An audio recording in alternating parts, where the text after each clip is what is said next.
You are listening to Inspirado Projecto. Get ready.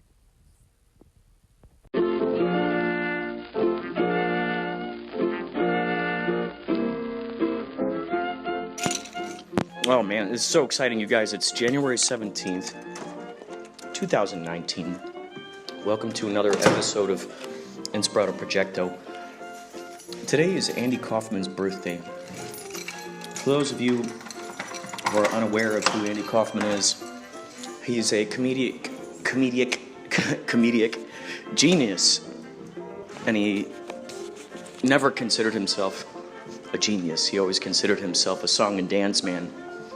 And so many of what we see out there in the media, these shows, we can definitely say that the domino, if we follow the domino effect all the way back as to what inspired some of these comedians, we can definitely find that Andy Kaufman is the root of it all. He started it all with his pranks, his hoaxes, his public craziness, and we see a lot of this stuff with improv everywhere.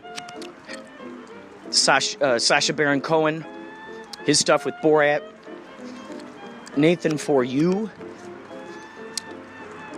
Oh gosh, what's that guy's name? Eric Andre. These kinds of absurd and surreal and practical joke playing, this just pure, unapologetic, staying true to the character kind of art form. And so today is his birthday, 70 years old. Now, many of you know that I have been following along for the past decade and a half, maybe even 2 decades, the whole mystery surrounding Andy Kaufman faking his death. I've written a couple articles about it, and it all stemmed from a website called andykaufmanlives.com. Now, if you go there today, it's a far different website than it used to be. However, if you go to archive.org and you look in the Wayback Machine, you can actually see how the website used to look. So imagine coming across this website, what was it, circa 2000 or 2003, somewhere around there, and you just see all of this convoluted information. And hidden within these testimonies and whatnot, you see claims about him faking his death and how he did it and who was involved. And so throughout time... Oh, I don't have any. And so throughout time, this andykaufmanlives.com website would morph. It would morph. Different things would come about. And we ended up finding out that a guy named Stephen Maddox was behind the whole thing. Now, we didn't know whether this was Andy Kaufman and he changed his name to Steve Maddox. There were all these questions. And I think it was around 2011. He decided to... he said, look, on this particular date, there will be 3 or 4 people who I will choose as my disciples, who I will reveal everything to. And one of those people was me. Me, a woman named Rebecca Foster, a guy named Frank Nora, a guy named Jack Bristow. Actually, my buddy Crafty St. James was with me when I was speakerphone with Stephen Maddox. And it is a convoluted thing. If you go on YouTube, you could see my attempt at trying to describe it. Look up Stephen, Stephen, Maddox, Maddox, confession. Look that up. You'll see in that video me trying to explain this whole thing. And all of this craziness migrated from the website, simply the website, to then Twitter. And then the guy would, Steve Maddox would show up on podcasts and stuff like that. And then we would do these Google Hangouts. We called them Chaosology, Chaosology, Chaosology. Check those out on YouTube if you want. I've written a few songs. I think I'm going to include them in this podcast. And so from my obsession... Okay, so on this website, after he talked to us on the phone, I'm not going to get deep into all this stuff, because this episode is not about Andy Kaufman faking his death, so much as it's a celebration of just Andy Kaufman himself and the crazy humor he's given us throughout the years, the various characters he's played, Tony Clifton,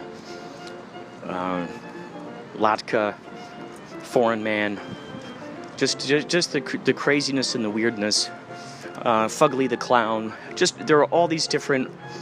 Alan Terry, Doobie McDonald, a lot of these folks were kind of a part of the whole phenomenon back in the day. And after Stephen Maddox talked to us on the phone, he put our Twitter accounts up there on the website. And I was contacted by a woman named Malika Rowe, who worked for Huffington Post, and so she interviewed me. So you can find that Huffington Post interview. And it was from that interview that caught the attention of these documentary filmmakers out in the UK. A guy named John Lundberg, who did a documentary called Mirage Men. He came out, he actually interviewed me. I got to meet a lot of Andy Kaufman's personal friends. I put him in contact with some of these folks. And then those folks put him in contact with other folks. And so, who knows if this documentary will ever be released, but it's called Kaufman Lives.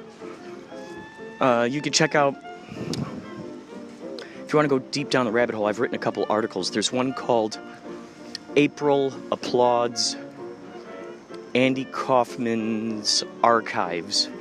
Then there's another one I wrote called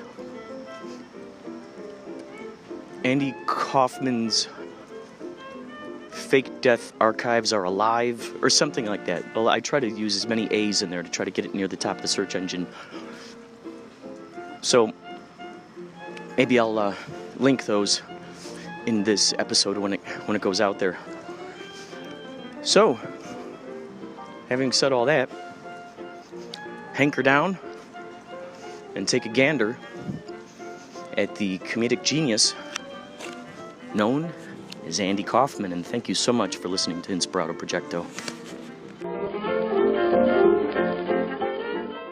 Okay, Andy, we're recording, and if you'd like to say a few things, we're ready. And you're on. Spring was never waiting for us, girl. It ran one step ahead as we followed in the dance between the parted pages and were pressed in love's hot fevered iron like a striped pair of pants. MacArthur's Park is melting in the dark, all the sweet cream icing flowing down. Someone left the cake out in the rain. I don't think that I can take it, 'cause it took so long to bake it, and I'll never have that recipe again. Oh no. Yes, I recall the yellow cotton dress flowing on the ground like a wave around your knees, the birds like tender babies in your hands, the old men playing checkers by the trees. MacArthur's Park is melting in the dark, all the sweet cream icing flowing down. Someone left the cake out in the rain. I don't think that I can take it, 'cause it took so long to bake it, and I'll never have that recipe again. Oh no. Faster than speed, boo. More powerful than look, boo. Able to leap tall buildings and sink, bang. Look, up in the sky. It's bird. It's plane. Nope. It's Superman. Yep. Superman. Strange visitor from another planet came to Earth with powers and abilities far beyond old bold me. Superman, who could change the course of mighty rivers, bend steel with his bare hands, and who, disguised as Clark Kent, my man reporting for a great metropolitan newspaper, thoughts never end about a cheese, just the American way.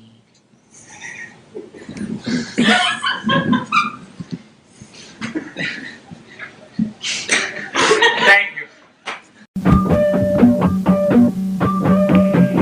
Kurt, hi, it's Sheldon. I assume the Kurt that called me was you. Yes, I did know Andy Kaufman very vaguely in the mid-'60s when he and I were both working out of a club called the Improv in New York. He didn't ever talk to anyone. He just would do his act and disappear again in a very large automobile which you would drive out to Long Island. He was very much a private person. Anyway, talk to you.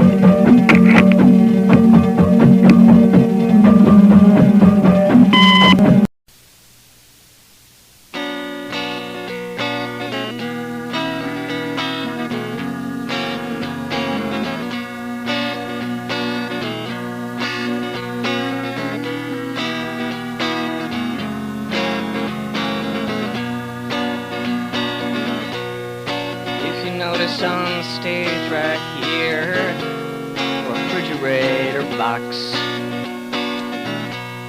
and for only $1 you can have a look inside.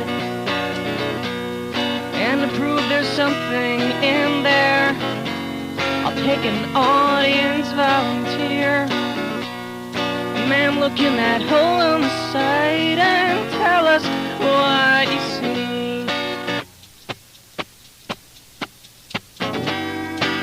Andy Kaufman is sitting on a stool, balancing his checkbook with a flashlight. Andy Kaufman is sitting on a stool, balancing his checkbook with a flashlight. Single file line, please. We don't want to crowd the stage. Drop your $1 in that jar on the floor and then come up to the box. The phenomenon in there will leave you wondering, because every mystery unfolds another mystery.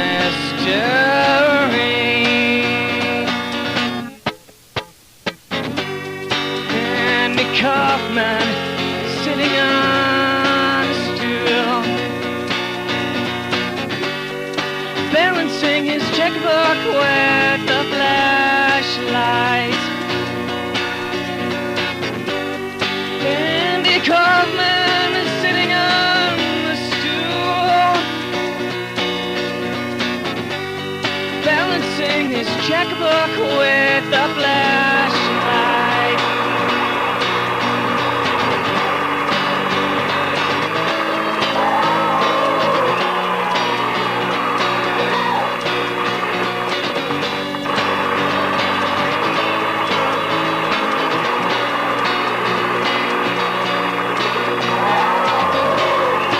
Andy Kaufman is sitting on a stool,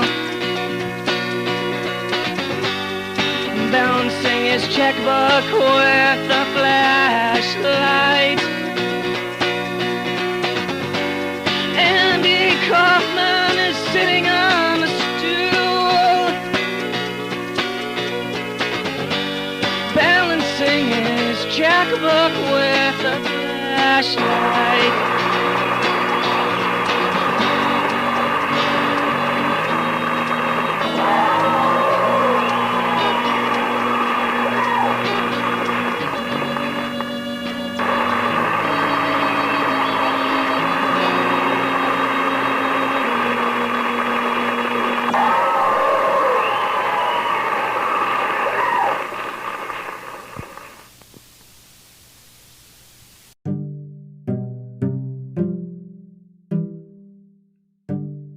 A new and unforgettable personality now appeared on the scene.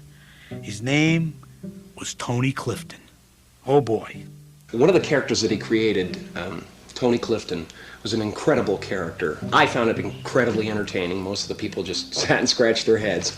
And, you know, when Andy would be on shows, he would deny that he was Tony Clifton. And Tony Clifton would always deny, you know, having anything to do with Andy Kaufman. Andy never let you off the hook, you know?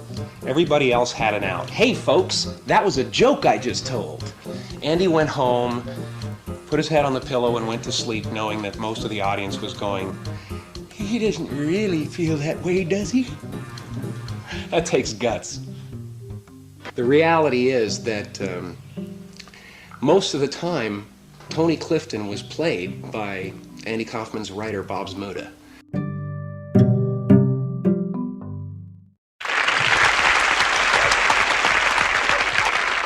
Is everyone having a good time so far? Yeah, we're all having a good time just sitting here on the old floor, right? Right. Yep. Okay. And right now, this next guest of mine on this show tonight is a very special guest. He is sort of like a protege. He has opened for me in several concerts that I've done all over the country, and I consider him a very special guest because he's my protege. That's it. And his name is Tony Clifton.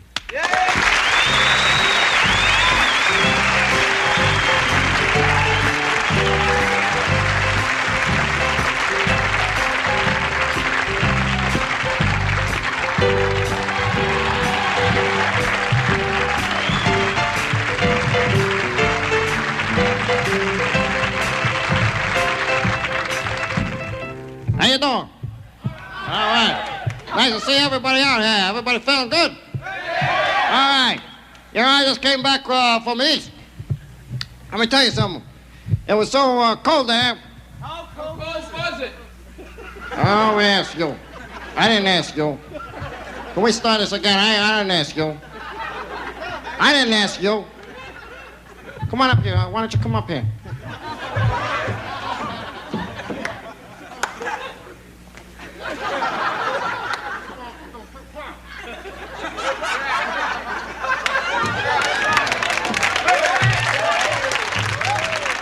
I didn't ask you a question. If I ask you a question, you answer.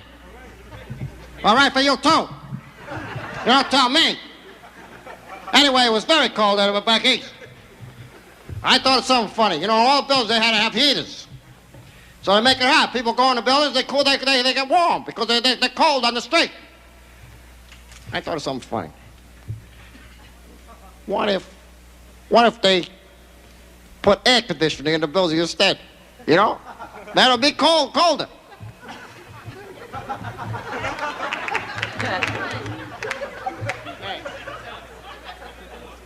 All right, thank you. I'm fascinated. I'm fascinated by all the characters you do. And the other night I saw on Taxi a scene taking place in the native country of wherever it is, Gondolivia, of the basic character you play at Taxi. What is the name of that country? There is no name. There's no name. That's better that way. Yes. Call it Latka Land if you want. Yeah, all right. What was so great about it? Did you see that scene? It was a whole. It was like a whole feature movie in 6 minutes of life and death in Lower Slobovia. And, what was so great about it was that you played it very straight and with tremendous sincerity, as though you had Ibsen on your hands and not a lot of comedy writers, and it gave it a very curious resonance. And it was one of the best things I've seen in a long time. Thank you. Yeah, it really was. And all those characters are great. I want to know why it is that you go and wrestle with people when you can act so well. I always liked wrestling until this happened. Yes. And now I don't like it anymore. You don't? Good. It would seem to me that although acting is a dangerous business, wrestling might become a little monotonous. Well, it One wasn't. broken neck after another. That's true. Yeah.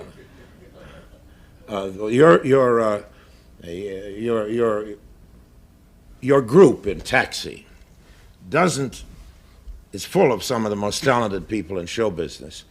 It's almost unbelievably loaded with talent. But it only occasionally seems to be an ensemble show to me. It seems a little like a Catherine wheel in which everybody's blowing off in wild directions. It's part of the charm of it. And I think it's partly too because of the set, which doesn't contain you, doesn't make a community of you. There you are, coming in from nowhere and drifting out again and so on. And it's perfectly adapted to your character because nobody ever came from nowhere more completely than...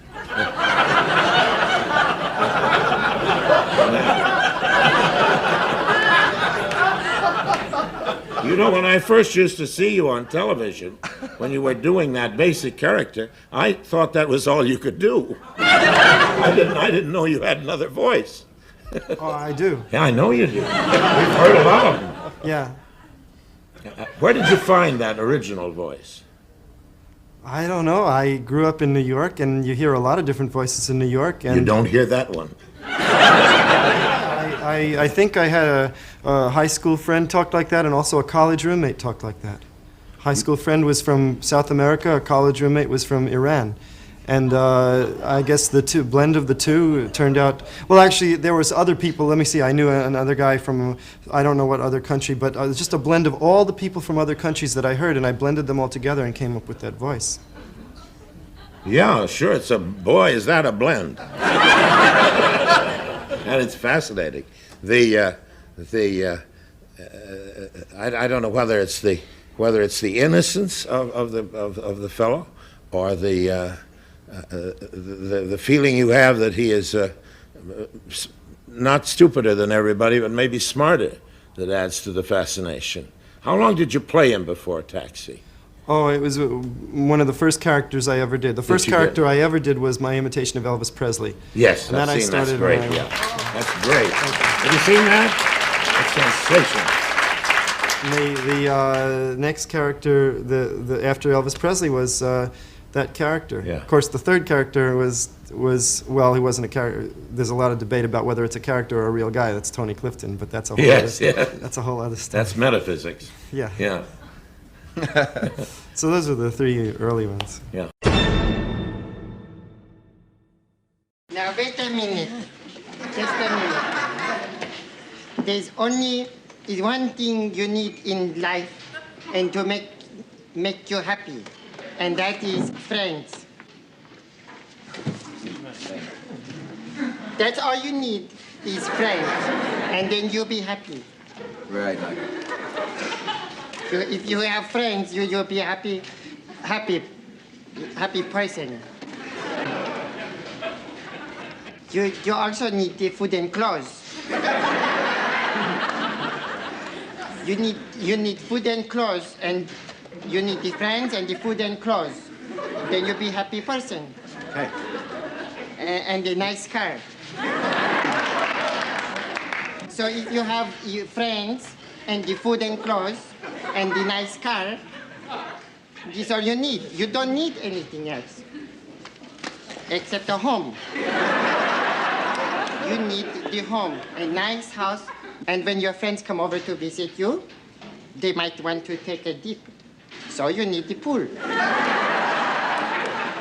So let's add this up. You need the friends and the food and clothes and the car and the house with the pool.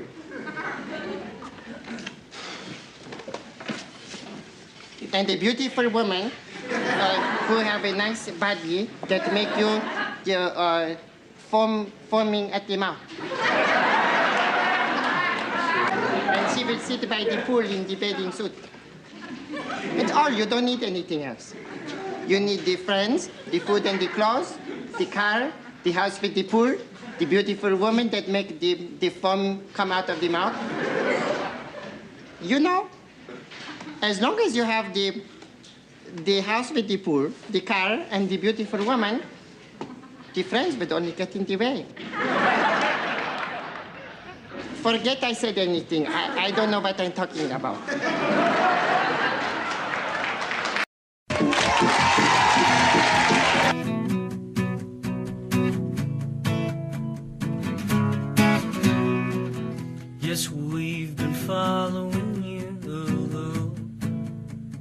see what you're up to. We saw that your SS number continues to be used. Have you been lying in your coffin? Or are you lying coughing where you relax somewhere while your wax hijinks hoax did the favor? Did you read it all about the caper? Did you clip it out of the paper? It would be great to collaborate on a fate to place upon the human race, absurdly fun, so surreal that everyone would laugh and give right in with complete abandon, reaching into and finding what they want to win.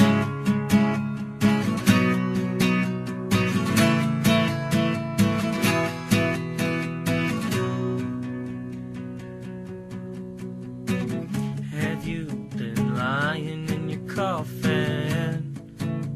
Or are you lying coughing? Have you been in Aruba meditating on your life as a showman? How is life now that you're gone? Do you still perform your farm song?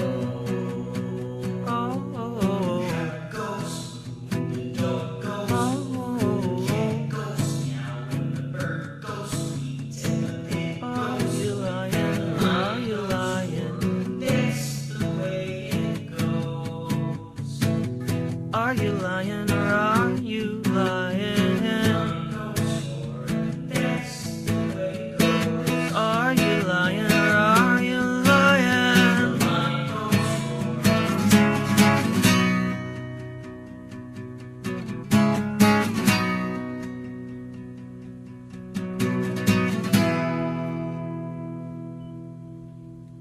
For you, all right? Okay, thank you. All right.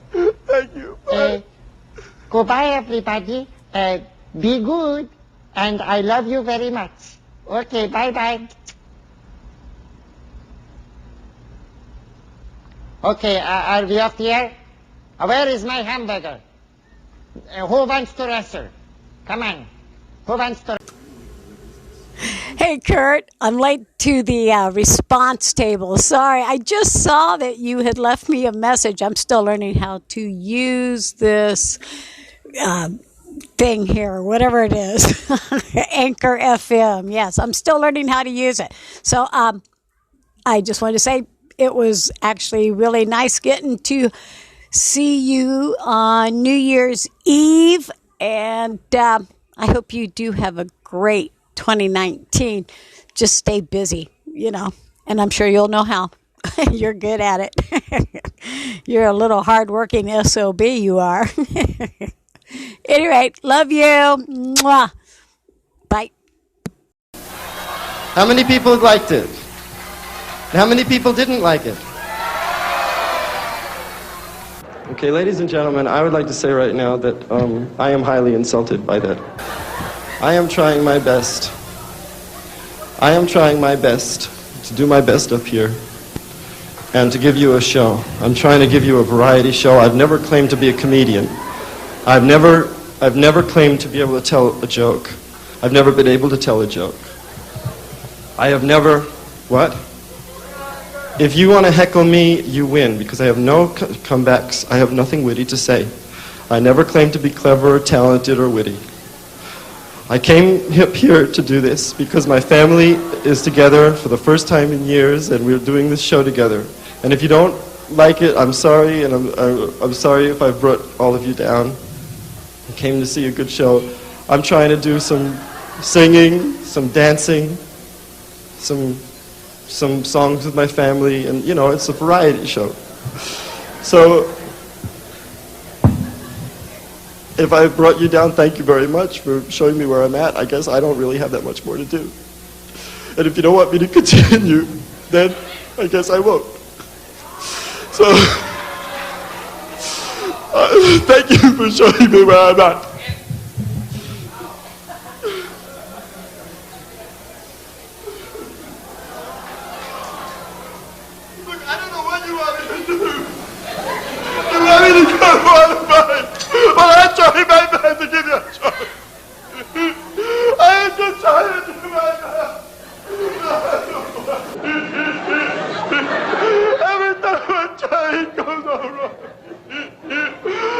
just trying to do my best. You really showed me what I'm at tonight. I'm trying to work on but you ruin everything. I wanna go home. Every time I try to go home, I'm gonna go home.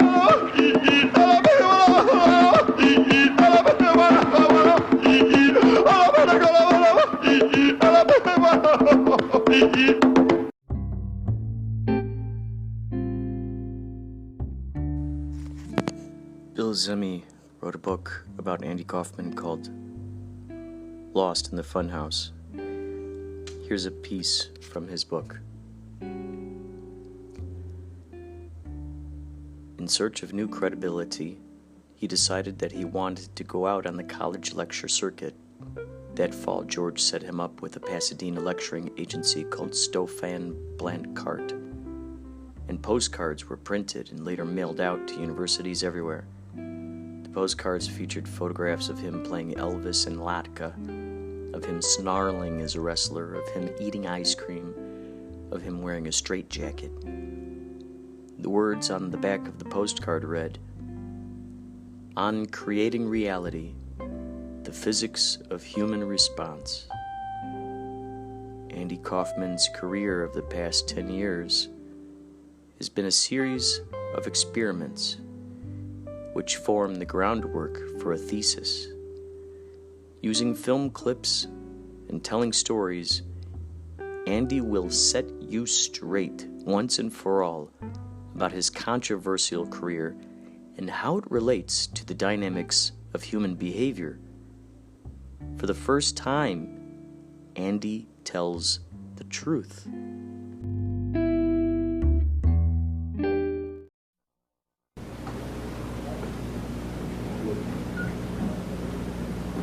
You would not believe that I came from good Welsh stock, that I was purer-blooded than the white trash here, and of more direct lineage than the New Englanders and Virginians of Spoon River. You would not believe that I had been to school and read some books. You saw me as only a run-down man, with matted hair and a beard and ragged clothes. Sometimes a man's life turns into a cancer, after being bruised and continually bruised, and swells into a purplish mass like growths on stalks of corn. Here was I, a carpenter, mired in a bog of life into which I walked, thinking it was a meadow, with a slattern for a wife, and poor Minerva, my daughter, whom you tormented and drove to death.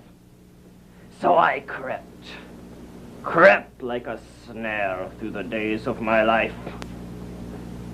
No more you hear my footsteps in the morning, resounding on the hollow sidewalk, going to the grocery store for a little cornmeal and a nickel's worth of bacon.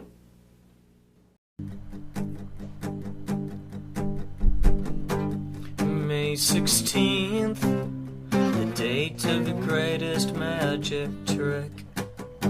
Can I please be included in the newest flick? Will I find you hiding at the edge of the world? When will the real reveal uncurl? May 16th was a phenomenon intended to be grand. Houdini has unlocked the smoke with his mirror hand. Silly game of monster mask trickery.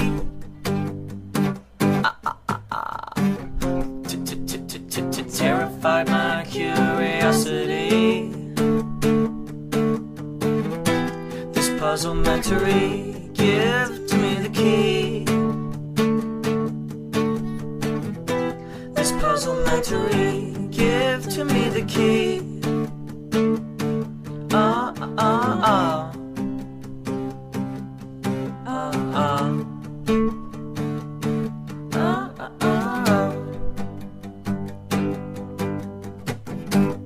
since May 16th.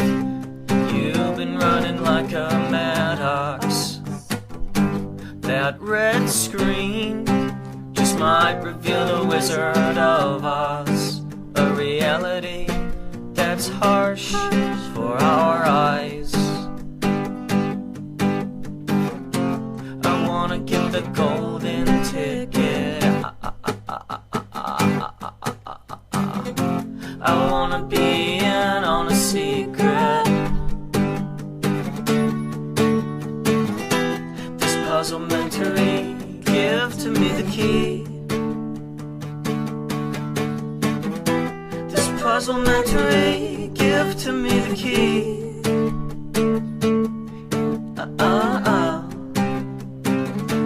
Your pal CEC.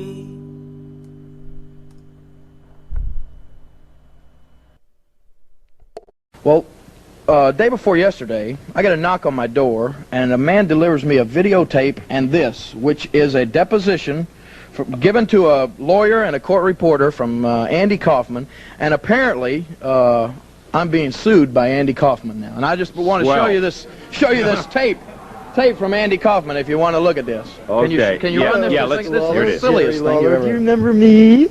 I'm Andy Kaufman from Hollywood. Remember you pushed me around in the ring last time I was down in Memphis, Tennessee? Well, let me tell you something, Mr. Lawler. I am not a hick. I am not from Memphis, Tennessee. I don't come from Tennessee like you do, okay? I come from Hollywood, California, where I make movies and TV shows. I am a national television star, and I want the respect that I deserve when I come down to Memphis. And I don't like any hick like you pushing me around in the ring. I never agreed to wrestle you. I was wrestling someone else. You stuck your nose in. You came in the ring. You pushed me around, and now you know what I'm going to do? Mr. Lawler, I have a lot of money, okay? A lot of money. And I've hired a lawyer, and I am going to sue you for every cent that you've got. Every cent that you're worth. You will be in debt to me for the rest of your life. You'll never eat again when I'm through with you. You'll wish you never heard the name Andy Kaufman. Do you hear me? Do you believe me? You don't believe me? Just in case you don't believe me, I brought my lawyer with me. You'll meet him right now, Mr. Bob Zamuda.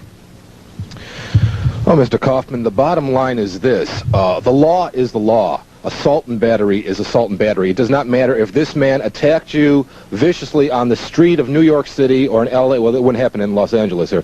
But in the South, if you were attacked on the street or if you were attacked in a wrestling ring, you did not sign any contract that you were going to wrestle that man that evening. That's right. He jumped in the ring. He hit you. It's just as much if a spectator jumped in that ring and hit you over the head, like this man clubbed you. I saw the tape. Tell me, do I have a case? Oh, do I have a case, Mr. Zamuda? You have a perfect case. Okay, if I sue him, will I win? Yes, you will, sir.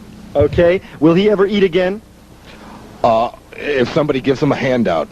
Well, Mr. Lawler, I hope you have a lot of friends that'll give you handouts, because when I'm through with you, you won't be able to eat again. I'll see you in court, my friend.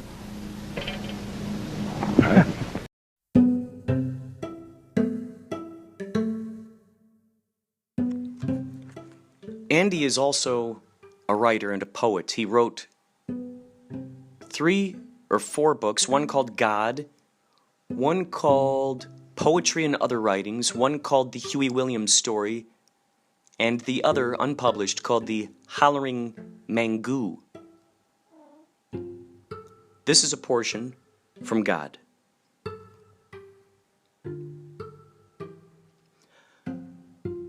Floated through, float, floating, and floated some more. Tinctured puncture, floating, just floating around. Tinctured puncture, floating, just straight, not stopping. Tinctured puncture, floating, just open arms. Tinctured puncture, just floating, around. Tinctured, just floated, around, in kind of a bored daze. God waited as Tinctured floated away. Tinctured floated around the amusement park looking for Gina. His float wasn't as pure as it had been. Came the sunshine, awaken, awoke, tinctured puncture, floated, just. Andy they flew, together. Gina started to fly. Tinctured started to float, but fell.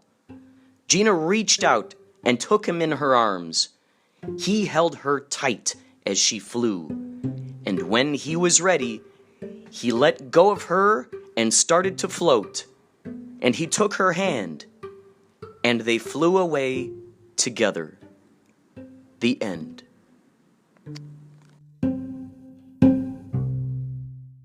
Now, you were the balance on the show. Yeah. You were the sane one. Yeah, that's what I had me. You brought sense to that Right. cast. What was Andy Kaufman like? He was about the most normal human being I ever met. I mean, nothing like any of us. The most normal person. Because if you talked to him, there was nothing weird about him. He didn't even express weird thoughts. Never did. Only when he performed. You know, you see, I wrote an article about him. They asked me. I was the only one. They asked me to write my memory of Andy Kaufman. I said, I don't even know him.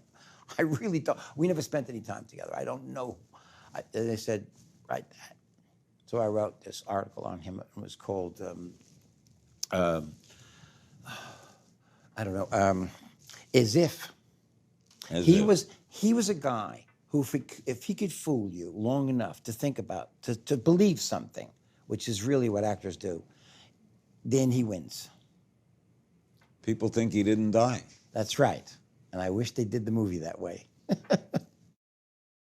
Watch new episodes of Larry King Now Monday, Wednesday, and Friday on demand on Aura TV and Hulu.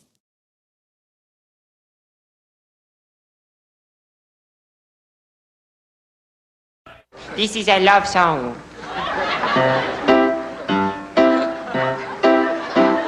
Oh, I love you. Give me a kiss, kiss, kiss, kiss. My love is true. Give me a kiss, kiss, kiss. Why do you do me like this, this, this? Because I love you. Give me a kiss, kiss, kiss.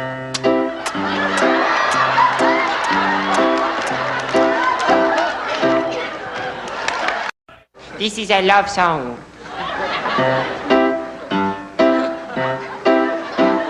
Oh, I love you. Give me a kiss, kiss, kiss, kiss. My love is true. Give me a kiss, kiss, kiss. Why do you do me like this, this, this? Because I love you. Give me a kiss, kiss, kiss.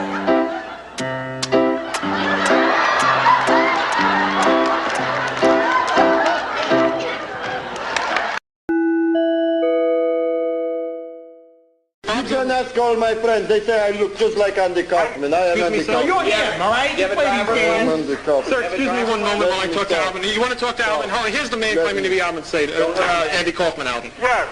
Hello. Hello. Who is this? Oh, it's Alvin Sater. No, president of Flycraft. Yes, what do you want?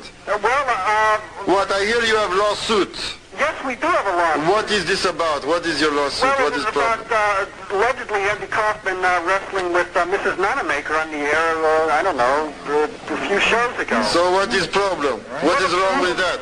The problem is she felt that she was molested on the air in front of millions of Yes, viewers. and now she is sue you. She's suing her and her husband. And what you want me to do about it is not my problem. Well, if you are Andy Kaufman, Yes. You are? Well, I am Andy Kaufman. well, they brought the suit against you for Mr. Nanomaker for harassing his wife, and we're a little upset. Listen, my friend, you get no money from me.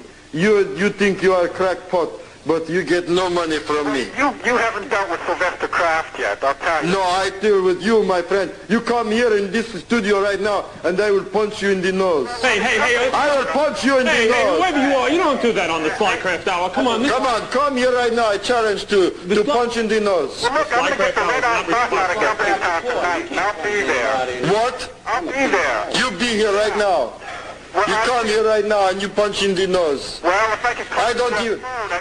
Look, I'm getting a little hot on I'm going to hang up on you, my friend. Well, you're no friend of mine. Hang up on me, you're just... All right, are you finished, sir? Have you man up? Alvin, the nut, let's ignore this nut, okay? All right. Because the man is not Andy Kaufman, it's very I clear. am Andy Kaufman. It is, it's him. He's short, he's talking with some crazy accent. You know, That's him. we love it.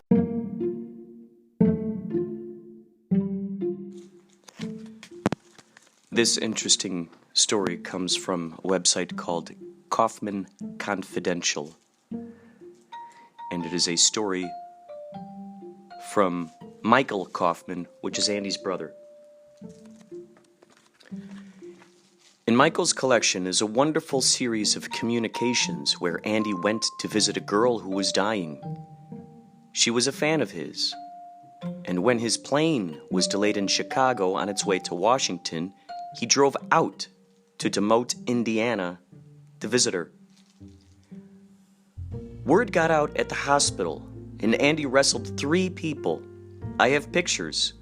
They were supposedly nurses, and maybe one patient's mother. It's the only time he ever lost a match. He let them beat him. And then there's a letter from the mother, thanking Andy for doing that. 7 weeks after his visit, she died. That whole correspondence will be there. Andy never told anyone about that. I only knew it because I went through the stuff. In 1981, Andy received a letter from the mother of an Indiana fan, a terminally ill young woman with cystic fibrosis, whom Andy visited in the hospital. Her mother thanked him for brightening her daughter's final days. The daughter's name was Mary Jean Burden. This is the side of him nobody knows, says Michael, who wishes the writers of Man on the Moon had put that in the movie. When I read the script and Andy died, I said, who cares? It didn't move me that he died. And he's my brother. I didn't see the heart in the movie. Hi, Howdy. Oh, well, hi, Andy. How are you? Oh, boy, I'm fine. And how about you? I'm fine, thank you. Wow, thanks for coming on my show. Oh, well, thank you for having me on your show, Andy. Boy, it sure feels great to be here. Well, it's great having you. You know, Howdy, I was watching you ever since I was a real little boy. I used to every day go before the television, and I'd sit down and turn on your show at 5:30 every day, and I just thought it was great. Oh, gosh, well, thank you, Andy. You know, you're even older than me. Your show came on in 1947, and I was born a few years after that. So that means I was watching you since the time I could just first perceive images or sounds. Before I ever even knew what a television set was, I was watching you. So, like, you're the first friend from television I ever had. Probably the closest, I think. And I always wanted to meet you, and now I finally am. Well, Andy, I'm glad to meet you, too. You know, I was once in your peanut gallery when I was 5 years old, you know? And I was just sitting there, and I was kind of depressed because I could see what everyone was like when they weren't on camera. And I could see the man who was working your strings. And I must say, even though I could, you know, even though I could see your strings and everything, to me you're just as real as anyone else who's on this show. And I feel like I'm really talking to a real person. But anyway, one thing I wanted to do that day, and they wouldn't let us because there was too many kids. And I just always wanted to do this, and I'm just wondering if I maybe could. And that was to touch you. Do you think maybe I could touch you? Well, sure, Andy. Go ahead. You can touch me. Okay. Wow. You know, another thing that I always wanted to do was I always wanted to shake your hand. Do you think maybe I could shake your hand? Oh, sure, Andy. Okay. You know, this is just like a fantasy fulfilled for me. Because I always used to wanted to be on your show. And I always used to want to be on your show. And I thought that your show, you know, in Dutyville, that's where your show was. And I thought Dutyville was inside of the television. You know, like the television was this box. And if I went inside the box that was the television, I'd be in Dutyville. And I always wanted to be on your show. Now here it is, about, I guess, 20 years later. And I have my own show, and you're on my show. That's right, Andy. Well, your show went off in 1960, right? And that was about 17 years ago. What have you been doing all these years since 1960? Well, they keep me in a box, see? Really? Now, when the show went off in 1960, they just stored me in a box. Well, that's terrible. No, Andy, it's okay. You see, it's a regular box, and I'm folded a certain way, and I just stay in the box. The only thing, you see, when I'm in the box, well, I look like this. But Howdy, isn't it boring? Oh, yeah, sure, it's kind of boring, because, well, there was nothing for me to do for all those years, and that's why I really enjoyed being on your show tonight. Well, being in front of the lights and seeing all the boys and girls again, it's really wonderful. Well, it's really wonderful to see you again, too. You know, that I just always wanted to do this, you know, and I always wanted to meet you, and I just have so much that I'd like to tell you, and I wish we could talk more.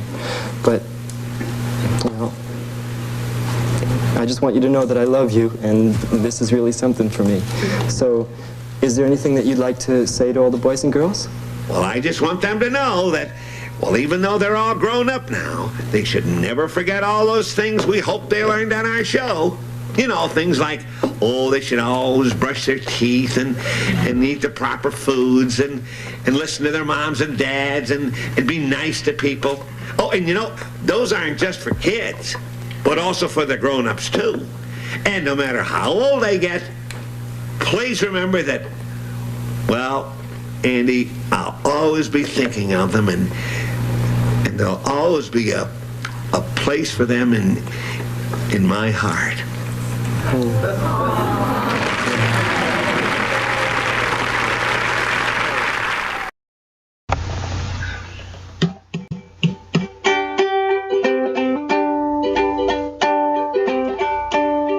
I am Andy Kaufman,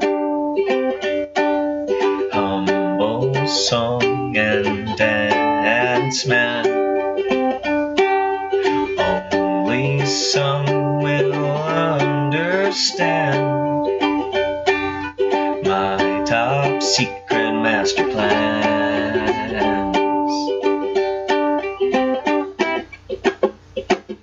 Killjoys and the naysayers fuel the fire for me. Everything I did is now a prophecy.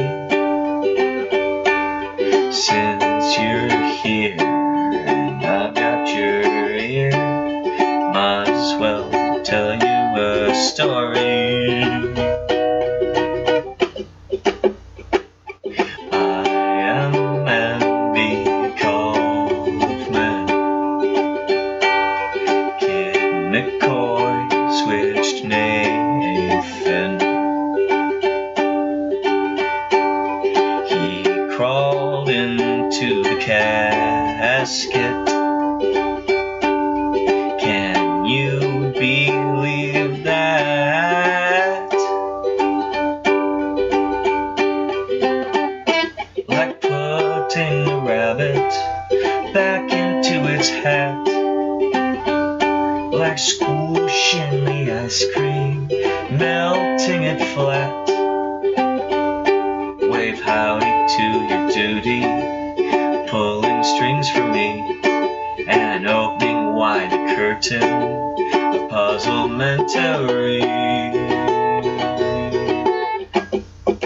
Fetch me if you can in Albuquerque, Kahulu, Hawaii, Armstead, Aruba, or New Orleans, Louisiana. Any one of these is fine for me. It could be all or none at all, you know me. I am Andy Kaufman. My daughter made headlines. They screamed hoax again and again. Never asked about the note in Michael's hand. Mixing, mixing, mixing, mixing, mixing up the Skittles into the Smucker's jam.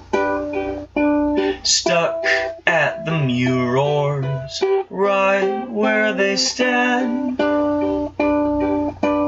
Isn't it grand that you know a man who pulled off the seemingly impossible? Fetch me if you can. I am Andy Kaufman. Fetch me if you can. I'm Andy Kaufman. Fetch me if you can. Fetch me if you can. Fetch me if you can. I'm Andy Kaufman.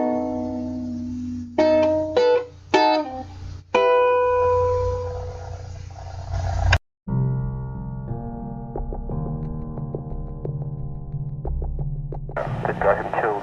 That's right. He was playing around. He took his own act into his own life. Yeah. He played with people's heads, not only on stage, but off. Mm-hmm. And it cost him at the end. Wow. Wow.